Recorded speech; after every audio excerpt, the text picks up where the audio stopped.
All right, another productive week in Washington. I wanted to give all my fellow Alaskans just a quick overview. Actually was home over the 4th of July weekend, had a great visit back home. You know, one of the things that we work hard on is making sure we get senior officials, cabinet officials. I had Secretary Mattis in the Interior recently, Secretary Acosta, the Secretary of Labor, and then we had an SBA hearing chaired by Senator Jim Risch of Idaho. These are all people coming to Alaska, seeing our great state firsthand, and importantly, this week we voted out of committee the new Secretary of the VA, Robert Wilkie. I think he's going to be great for the VA. A lot of challenges certainly in the VA. I serve on the Veterans Affairs Committee, but we're going to get him up to Alaska very, very soon. I anticipate we're going to vote him on the Senate floor for confirmation here in the next couple weeks. He did get out of the committee, a very bipartisan vote. Only one senator voted against him, so that's important progress. Another area really important to the state we made good progress on this week, the National Defense Authorization Act, which funds the military, has a lot in it for Alaska. You know, in the last 3.5 years, we've had close to $1.4 billion of military construction spending in our state, given how strategic we are. That's great for the nation's national security, but it's really good for Alaskan jobs.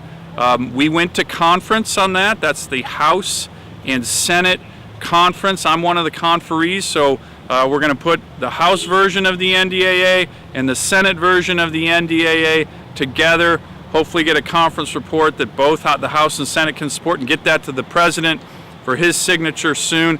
Really important for our troops, really important for our military, really important for Alaska. And then finally, you know, really in many ways the biggest news of the week, I'm standing here in front of the U.S. Supreme Court, and the President put forward what I thought was another very strong choice to serve as an Associate Justice on the U.S. Supreme Court.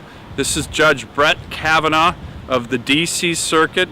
I've actually had the privilege of knowing Judge Kavanaugh for many years. We served in the Bush administration together. Since I've been a senator, we've gotten together. So I've followed his career closely, been rereading his opinions. They're very strong. I suggest that Alaskans take a look at his very voluminous record on the D.C. Circuit. He's been a judge for 12 years.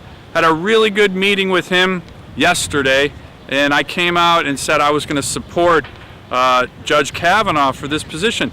Some of the things that I think it's really important for Alaskans to look at and understand about him: very strong on the Second Amendment, probably one of the strongest judges in the federal court of appeals system in the entire country on that issue.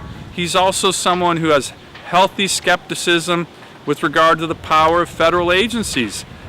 He says that federal agencies should only be able to act when the Congress authorizes them to in statute.